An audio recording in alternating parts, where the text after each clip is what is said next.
আজকে খুব সিম্পল একটা রেসিপি তৈরি করতে যাচ্ছি। আসলে হঠাৎ করেই আমার ভাই বলতেছিল ক্ষুধা পেয়েছে, আর ও ভেজিটেবলস একটুও পছন্দ করে না। এই জন্য আমি চিন্তা করলাম যে স্পেশাল কি তৈরি করা যায়।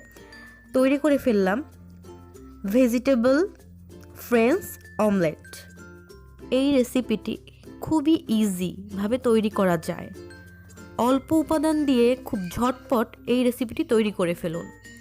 এজন্য আমাদের লাগছে একটি ডিম, একটি পেঁয়াজ, অল্প ধনেপাতা কুচি, ফুলকপি অল্প কুচি,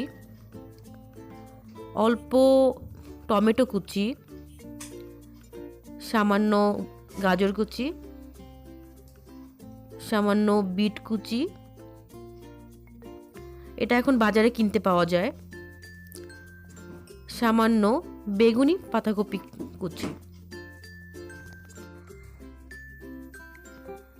এরপর একটি বোলে আমি ডিমটি ভেঙে নিচ্ছি।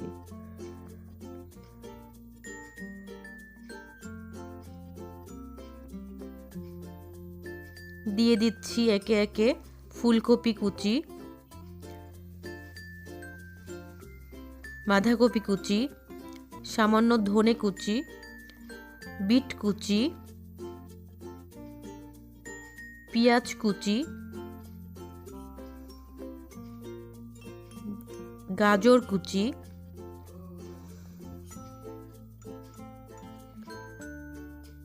টমেটো কুচি, সামান্য ব্রোকলি কুচি, কাঁচামরিচ এবং পেঁয়াজ। এগুলোকে ভালো করে লবণ দিয়ে মিক্স করব, যাতে লবণ এবং সব কিছু ভালোভাবে মিশে যায়। এরপরে একটি প্যানে তেল নিয়ে গরম করব। একটু দিয়ে দেখে নিব তেল গরম হয়েছে কিনা। এরপরে সমস্তটুকু মিক্সিং বোল থেকে দিয়ে দিব। দেওয়ার পরে চামচ দিয়ে চারদিকে ছড়িয়ে দিব। আস্তে আস্তে একটি ঢাকনা দিয়ে ঢেকে দিব, যাতে ভেজিটেবলসগুলো সিদ্ধ হয়ে যায়। এরপর একটি কাঠের খুন্তি দিয়ে উল্টে দিব এবং একটি খুন্তি দিয়ে কেটে পিস পিস করে নিব, যাতে ভেঙে না যায়। আলতো করে এগুলোকে পিস পিস করে নিব। এরপর একটি সার্ভিং বোলে আমি অমলেটটি তুলে নিব।